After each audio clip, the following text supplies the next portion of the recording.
My name is Eliza. I'm 32 years old and until recently I was a mother. Sorry, I expressed myself poorly. I'm still a mother, but my son, he wasn't born. Not in the way it should, at least. It's been 7 months since everything happened. 7 months since I woke up that dawn with blood running down your legs, feeling a pain that seemed to tear my soul from the inside out. I was 21 weeks old. I could already see the little belly. I could already feel the kicks. We already had a name, Caleb. I can't say the name out loud yet. After that, the world became quieter. People stopped looking me in the eye for a long time.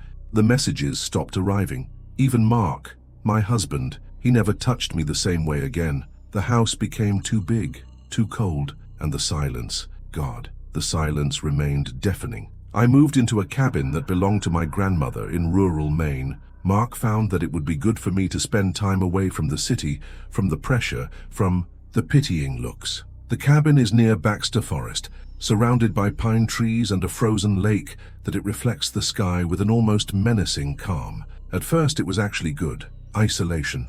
Time to breathe. But that's when the silence started to feel alive. It all started the night I saw the lights. I was sitting on the porch, wrapped in a blanket, drinking chamomile tea and staring at the sky. It was 1 o'clock in the morning, maybe more. It was incredibly cold, but my chest was so empty. I didn't even feel it. It was then that they appeared. 3 white lights like stars that had decided fall from the sky slowly. They didn't blink. They didn't move like planes or satellites. They danced. They intertwined in slow, gentle spirals as if they were floating in a choreography that only they understood. I should have been scared, but I felt peace. That night I slept without crying for the first time in months. But the next morning, that's when I felt it. That movement. It wasn't pain. It wasn't hunger. It was different. Family. Gentle pressure. Like a touch. As if something inside me had stretched. I was so scared that I dropped the mug on the floor. I ran to the bathroom, got up the shirt, and I looked at myself in the mirror. Nothing. The belly was still there. Deflated, flaccid, marked by stretch marks that will never disappear. I must be going crazy, I thought. But the next night, I felt it again. Stronger, clearer, and I listened. Mommy. It was almost a whisper, an idea, an echo in my mind. I fell to my knees in the hallway, my heart beating like a furious drum inside my chest. I cried, I screamed, and when I calmed down, I heard again, "Hush, Mommy, I'm growing up. Everything's going to be okay." I went to the hospital the next morning. I asked for tests, ultrasound, tomography. The doctor, a thin, skeptical man named Dr. Hansen, ran every possible test. He looked at me with that pious look that I already knew too well. "Eliza, there's nothing in your uterus, nothing growing. Maybe it's gas, spasms intestinal. This happens to women who have recently suffered a pregnancy loss. It's like if the body and mind still expected to feel something there, but they weren't spasms." That night, things moved again. Stronger, more aware, and he spoke to me for longer. He said he was forming little by little, feeding on the pain, the longing, my loneliness, that you were here to make me whole again, that I needed silence, that I shouldn't tell anyone. And I obeyed, because for the first time in a long time I felt needed. In the following days, my routine began to revolve around what was growing inside me. I woke up with subtle but constant cramps, as if something was stretching, testing the limits of my body. Sometimes I felt an abnormal heat spread throughout my body, my belly, like a localized fever. In others, a biting cold spread through the spine, paralyzing my body for seconds, but never real pain. It was a presence, something old, silent, persistent. I would stop in the middle of simple tasks, washing the dishes, folding clothes, feeding the birds on the balcony, just to put your hand on your belly and listen. Not with the ears, it was deeper. It was as if the things spoke to my soul. "Mommy, thanks for keeping me alive. Mommy, I can feel you better now. Mommy, they can't know. They'll want to take you away from me." I started to lose weight even though I ate normally. The flesh of my face thinned, eyes sank, the hands shook sometimes as if something was missing. But the belly grew, not like in pregnancy. It was irregular. It swelled more on one side than the other. It swelled at night and shriveled in the morning. A living, pulsating, restless undulation. The mirror became my worst enemy. Every time he lifted his shirt, he saw shapes moving under the skin. Don't kick. Curves. As if long fingers were stretching inside, mapping my ribs. I came to see a clear line. A straight line that spiraled up the right side of the abdomen, as if something was drawing on me inside. And yet, I couldn't feel afraid. I felt careful. An obsession sickly, almost maternal. I stopped answering the phone. Mark called 4 times. Afterwards, he just sent one message. "Are you okay? Call me." I never responded. If he heard what was happening, he would call for help. Doctors, nurses, people who would stick needles in me, that they would make cuts, and I couldn't allow that. "You're the only one who listens to me," she whispered. Yes, her. She had a feminine voice now, firmer. "Only you understand me. Only you want me." One particularly cold morning, I woke up with dried blood between my legs. The pain was different from any before. Heavy, latent, as if something had moved too hard during the night. I looked between my thighs. The blood was black, thick, almost resinous, sticky like sap. I ran to the shower. The water ran red for seconds, then purple, then colorless. I stayed there for almost an hour, shaking, trying to understand what was happening. That afternoon, she spoke again. "I'm growing up, Mummy. I'll be out soon. But I need more. I need you entire. You already have me whole," I said in a low voice, sitting on the living room floor, surrounded by blankets, surrounded by shadows that seemed to stretch a little further than they should. "Not yet. You keep a part of you that resists me, a part that still bleeds. For him, the name." She never said my son's name, and I couldn't either. "I can fill that void," she continued. "Really let me in." The next day, my eyes started to burn. It wasn't a normal irritation. It was as if the vision was adjusting. The colors became more vivid. The sounds more intense. The sound of the clock sounded like the sound of a hammer. The hum of the refrigerator turned into a high-pitched roar. I started to smell things that shouldn't even smell. Dust, insulation, the wires behind the television. I could even hear the squirrels walking on the branches outside like heavy footsteps. My body was changing, but not like a pregnant woman. It was something else, something that didn't follow human rules. In the 3rd week, I received a visitor. It was Kate, my sister. He drove 3 hours to see me, didn't warn. It only appeared in balcony with his coat open and that tense smile of someone expecting the worst. "Eliza, my God, you look horrible. What's happening to you?" She entered without an invitation, walking slowly around the room. He looked around as if was about to find a body hidden behind the sofa. "You haven't responded to anyone in weeks. Mark is desperate." I thought. "Go away, Kate," I said, my voice dry. "You need help.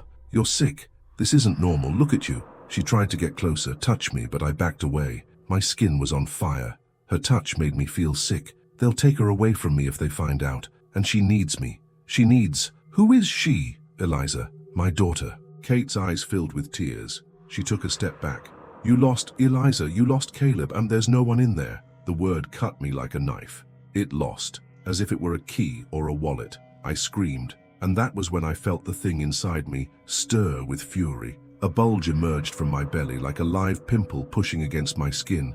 Skin from the inside out. The shirt stretched, the stitching broke, and for a second, thing opened its fingers. Yes, 5 fingers, long, thin, inhuman, pressing the fabric as a greeting. Kate screamed. He ran to the door, but it wouldn't open.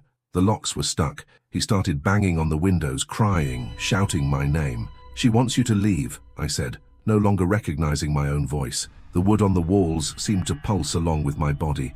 The lamps flickered. A presence filled the house, thick, thick as smoke, like black mist with copper smell. Kate fell to her knees, and for a second, things calmed down. My belly is back an almost normal state. Silence returned. "She's going to go away," she whispered inside me. "Leave it. Just us now." And Kate went, trembling, sobbing. He got in the car and disappeared down the dirt road. I didn't cry. I didn't even call. I just closed the door, locked it with shaking hands, and came back to the room. That night she talked to me for hours. He said it was almost ready, that would be born soon, that my body was making room for her, as it should, that would be quick, painless, that I would be reborn together with her. And when it's all over, she said, she'll never feel alone again. I don't remember what sleep is anymore. In recent weeks, sleep has been replaced by a state of numbness in which the time disappears. I lie down, I close my eyes, and when I open it again, it's darker or clearer. The hours don't behave like they used to. Sometimes the night seems to last 2 days. Sometimes the sun rises and sets while I'm still standing in the same position. The thing inside me has been eating me up layer by layer, but I can't in a hurry. She savors it, learn, absorb, and as it grows, I feel that something in me shrinks. My hands no longer feel like mine. My feet hurt from the weight of redistributed unevenly. My bones crack during the night, like old wood adapting to the cold, and her voice became clearer, more present. She no longer whispers. Now she speaks as if she were sitting with me, looking into my eyes. Not long, Mom. Just one more complete silence, and I'll be born. What is complete silence? I asked this one night, curled up in the fetal position on the living room rug. The fireplace was as if turned off. The electricity flickered. The house seemed to contract with me. Moisture dripped through the walls even though it was dry outside. It was as if the house was sweating. Complete silence, she replied, is when you accept it. Not just with your body, with the soul too. When you stop resisting, when you stop crying for him. I was silent for a second. But then the memory came violently, the hospital, the stained sheet, the nurse's look, Mark trying hide the crying, the absence of crying in the room, the unbearable feeling of empty arms. I cried, and she screamed inside me. It was the first time I felt real pain, a pain that did not come from the flesh but from the seam between me and her. It was as if the connection vibrated out of sync, as if she was trying to pull me to a place I wasn't ready to go yet. You still bleed for him, she said, her voice trembling, almost disappointed. I need all of you. The house responded to her lament. The windows shook, the floor creaked as if something was crawling under the boards, and for the first time I felt scared, a true ancestral fear, not from her but from myself. How far would I go for this illusion of comfort? How far would I allow something to take over me just because it promised to fill the void? That night, I tried to resist. I went to the bathroom. I undressed. I looked in the mirror. It wasn't just the belly anymore. My veins had darkened like roots spreading beneath the skin. From the neck to around my ankles, a new map had formed, thick, pulsating. My eyes, before brown, now had a slight opalescent tinge, as if they reflected the sky I saw that night. The light still danced inside. I tried to dig my nails into my own belly. I wanted to tear the surface, expel that from inside me, but my hands failed. They stopped in the air, as if they had been tied, inside. You can't hurt me, she whispered. I'm you now. I fell to the bathroom floor, shaking, howling like a wounded animal. And then, everything stopped. The house fell silent. The wind outside stopped. The electricity died once and for all, and the darkness that fell was unlike any night I had ever seen. A dense dark, suffocating, which seemed to fill the spaces between the atoms in the air. A dark that had weight, texture, smell of copper, and wet flesh. Tonight is the last night, Mom, she said with frightening calm. When the sunrise, I'll be here, complete, perfect, and the silence will be eternal. I wanted to run away. For a second, I swear I wanted to run, but the front door didn't exist more. Yes, it wasn't locked. It wasn't stuck. It just wasn't there. In its place, there was a wall, solid wood, as if the house had been remade without exit. The kitchen window is also gone. The attic was sealed. The basement creaked like if you breathed. It wasn't just me who was changing. The house was alive, or rather, the house was part of her now, or maybe from me. It was difficult to separate. I spent the night sitting on the floor of my room, with my back against the wall, hugging my knees like a terrified child. I felt my skin stretching. I felt bones moving slightly. The belly moved in movements that resembled dancing. Something inside me swam with awareness, with purpose. And then, at 3 a.m., she spoke in a voice that was no longer feminine, neither human. It was an echo, a serious reverberation that came from all sides at once. It's coming, prepare to be reborn. The pain returned, not like a contraction, but like a tear, as if the body was dividing but without blood, no noise, just heat and tremor. The skin on his abdomen stretched to the limit, the black line that runs from the pubis to the navel, the one that appears in pregnant women, became a luminous crack, shined in toned silver. It opened slowly. I felt the fabric unraveling painlessly, as if my body was no longer made of flesh, but of something more malleable, organic, adapted. I didn't scream. I didn't cry. I just accepted it.